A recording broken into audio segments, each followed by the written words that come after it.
eu entendo as pessoas que falam, não, mas teve violação do espaço aéreo do Irã. Mas o Irã tem violado o espaço aéreo de Israel, jogando mísseis e drones através desses grupos há 30 anos. Isso não é uma violação? Por que quando Israel entra com aviões é uma violação? Tá bom, Israel violou o espaço aéreo do Irã, depois que o Irã ter violado o espaço aéreo de Israel 560 vezes nos últimos 2 anos, e antes disso também. Mas, de novo, esse não é o ponto. O que mais as pessoas precisam para entender que o Irã estava caminhando a criar um sistema de armas que seria depois impossível de ser destruído e iria perpetuar esse regime, que é um regime fundamentalista que oprime 100 milhões de pessoas em seu país e espalha terror pelo todo o Oriente Médio. Ele não estava apenas falando que... Não, ele estava fazendo. Ele estava fazendo isso. Então, assim... No momento que há um ataque preventivo, e de novo, eu vou agora citar, as pessoas também têm que lembrar que teve outros 2 ataques a usinas nucleares no passado.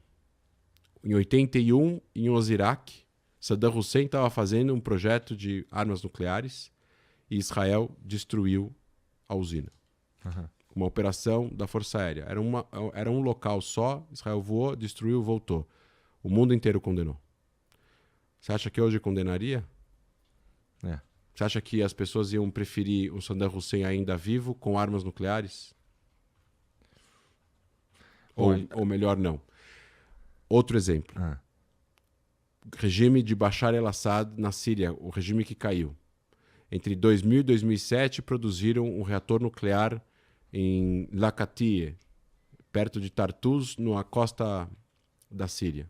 Um reator nuclear, um reator de plutônio, não de urânio, que é um material para fazer bomba atômica, 90% de enriquecido, não tem, é um heavy water reactor que você esfria ou gira, não sei exatamente como, a centrífuga, não tem outra explicação. O reator de plutônio é para bomba atômica, não é energia, não é científico, não é nada.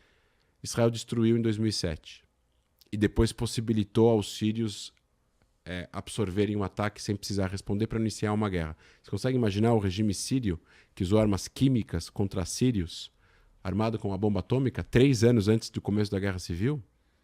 Que mundo a gente estaria hoje? Então, Israel violou o espaço aéreo sírio. Violou. Então, condenem Israel. Deixa essa galera aí que fica berrando nas redes sociais. Condenem Israel por terem violado o espaço aéreo sírio, iraniano, iraquiano e vamos manter o mundo sem esses 3 países com bombas atômicas. Eu prefiro, como judeu israelense, além de brasileiro, receber como a Golda Meir, ex-primeira-ministra de Israel, falava, de esquerda, eu prefiro receber condenações do que condolências. E aí tem uma outra coisa também que fala-se nas redes sociais bastante e que tem a ver com, por exemplo, o uso da fome como arma de guerra por parte de Israel, para a galera lá de Gaza e tudo mais, que acaba levando, inclusive, para um episódio interessante que aconteceu recentemente lá com a prisão, ou com, não sei se dá para chamar de prisão, do Thiago Ávila, por exemplo, que é um brasileiro que ficou lá em Israel, depois deportado e tudo mais. Cara, esse lance do uso da fome como arma de guerra é constantemente denunciado e tudo mais, né? Em que medida isso daí é um fato? Não, eu entendo as pessoas terem isso realmente é um assunto que mexe com qualquer ser humano. Fome é uma coisa, a tua necessidade básica, entendeu? Então, você vê as pessoas passando fome, isso incomoda. Todo mundo que é humano incomoda. Incomoda quando você vê no trânsito, incomoda quando você vê em guerra. E deveria incomodar essas mesmas pessoas deveria incomodar essas mesmas pessoas a fome no Iêmen, como eu citei antes, no Iêmen, no Sudão, etc. Aparentemente não incomoda. Incomoda apenas a fome em Gaza. Isso é um ponto. O segundo ponto, se Israel... Primeiro, usar fome com arma de guerra é ilegal, é um crime de guerra. Israel deixou entrar ajuda humanitária em Gaza desde o início da guerra. se tivesse um intuito de fazer a fome como intuito de guerra, teriam bloqueado desde o começo, não teriam deixado nada entrar e acabou. Sem pressão, sem nada. Mas entrou e entrava do começo da guerra 600 caminhões por dia. Quando o sistema começou a entrar nos eixos, porque precisou entrar num sistema, né? Era perigoso. No primeiro momento eles estavam jogando mísseis, o Hamas estava jogando foguete no complexo aonde entram os caminhões. Então os caminhões não podiam entrar. Eu fui lá. Tava tocando sirene. Eu tava de colete. Então, se os caminhões com motoristas egípcios não podem estar lá porque é perigoso, não tem como os caminhões entrarem. Então, depois que ficou seguro, poucas semanas, começou a entrar 600 caminhões por dia. Isso é mais do que entrava antes do começo da guerra. 600 caminhões por dia. Em número de calorias, em número de quilos, em número de carboidratos, tudo de acordo com o que a ONU exigia, até mais. Suprimentos, etc. Só que quem garantia que isso estava sendo entregue para a população em Gaza? Não estava. Além disso, você tem os lugares que Israel estava, então você tem que fazer uma coordenação para entregar a população, o lugar que Israel estava, o corredor que estava dividindo Gaza no meio entre norte e sul. O Hamas perdeu acesso a bancos e a contas, enfim, e começou a perder membros dos seus pelotões, então dos seus batalhões. Então eles precisavam recrutar novas pessoas, precisavam ter dinheiro para isso. Tem vídeos, Igor. Não é eu que estou falando. Tem vídeo, tem áudio, tem foto, tem documentação, tem provas. O Hamas roubou ajuda humanitária. Ponto. Roubava caminhão, escondia caminhão.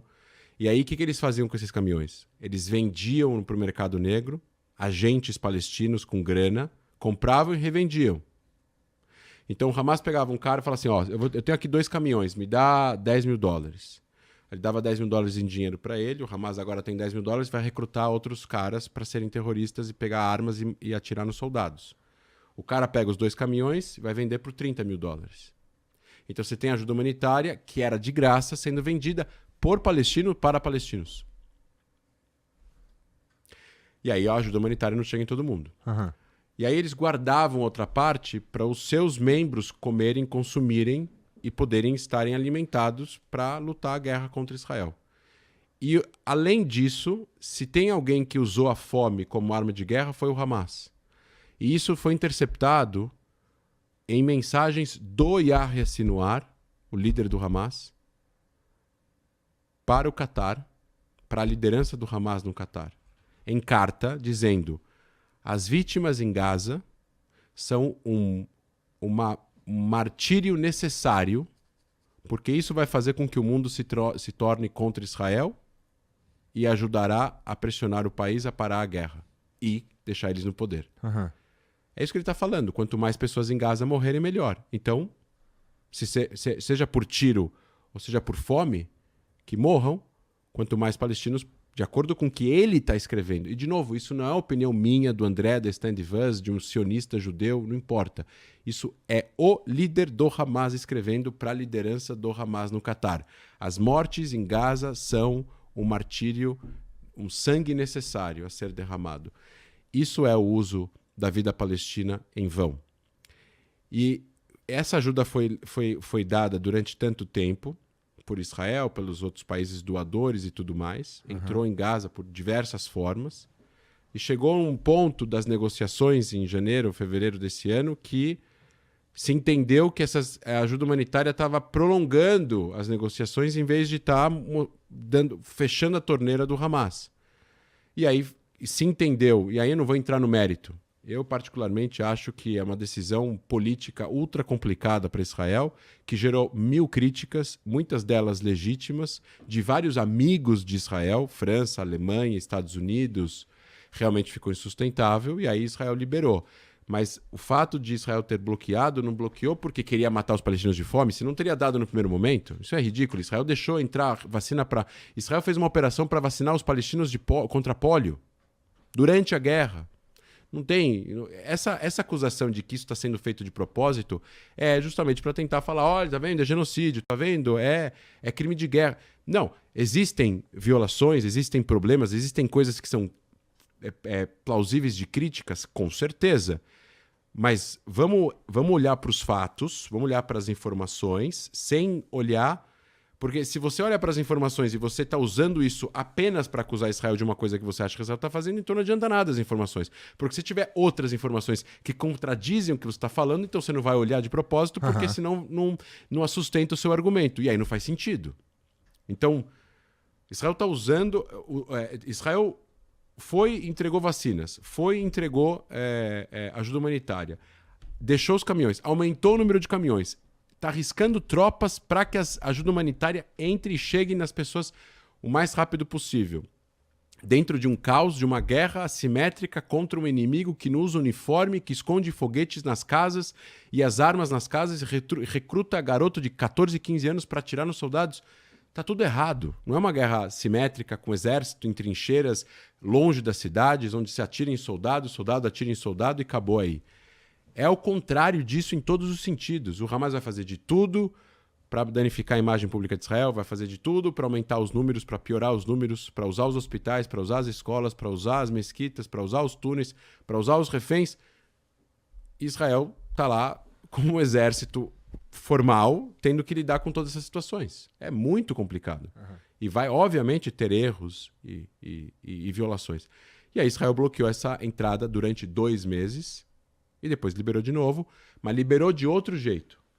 O sistema agora é uma empresa, uma organização americana, esqueci o nome agora, GFS alguma coisa, Global Fund for Gaza, uma coisa assim, que eles, junto com pessoas armadas, que fizeram um corredor, a ajuda entra nesse corredor, eles vão nos pontos de distribuição e lá entregue.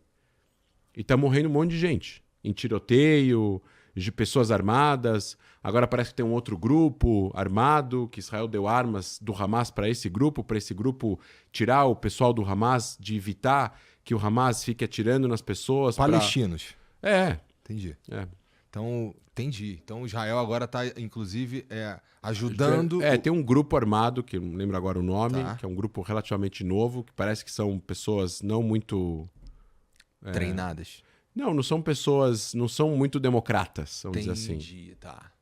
Entendi. Mas são anti-Hamas. E eles não vão atirar nos palestinos que forem encontrar ajuda humanitária no lugar que eles estão.